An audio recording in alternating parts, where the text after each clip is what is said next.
Number 8. Find the difference quotient of f of x is equal to negative x squared plus x plus 1. Okay, so we know that the difference quotient is f of x plus h minus f of x divided by h, where h cannot be equal to 0. And since we already have f of x, we'll start by finding f of x plus h. Now, to evaluate f of x at x plus h, all we have to do is plug x plus h into f of x for every instance of x. And when we do that,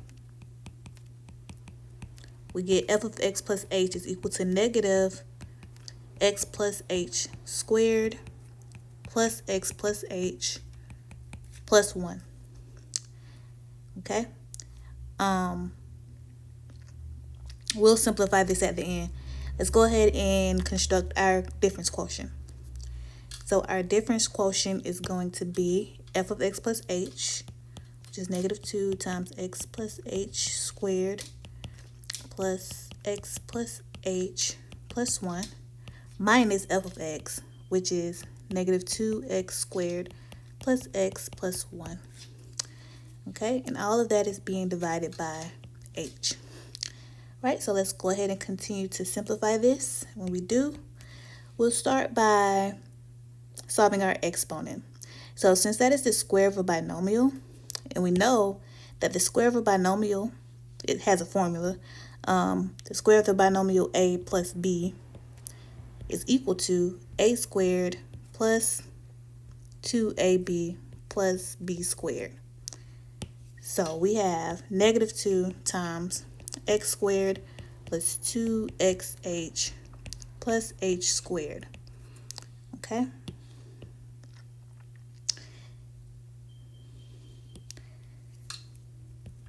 Plus x plus h plus 1 minus negative 2x squared plus x plus 1.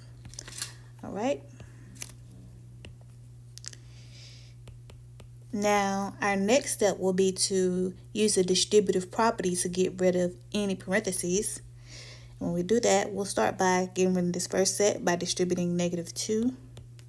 We have negative 2x squared minus 4xh minus 2h squared plus x plus h plus 1 plus 2x squared minus x minus 1. Oh, we got rid of all of them. All right. Now, we want to see if we can combine any like terms. Right? So, negative 2x squared, we see that there's a positive 2x squared, so those cancel.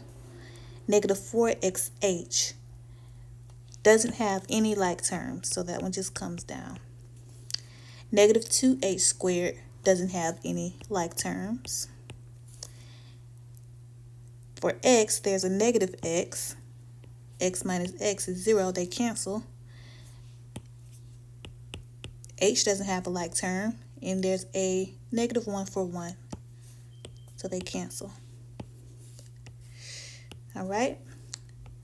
And now, since our denominator is equal to h and there's a h in every term of the numerator, we can cancel out an h from each term. And when we do that, we get 4x minus 2h plus 1. And that is our difference quotient.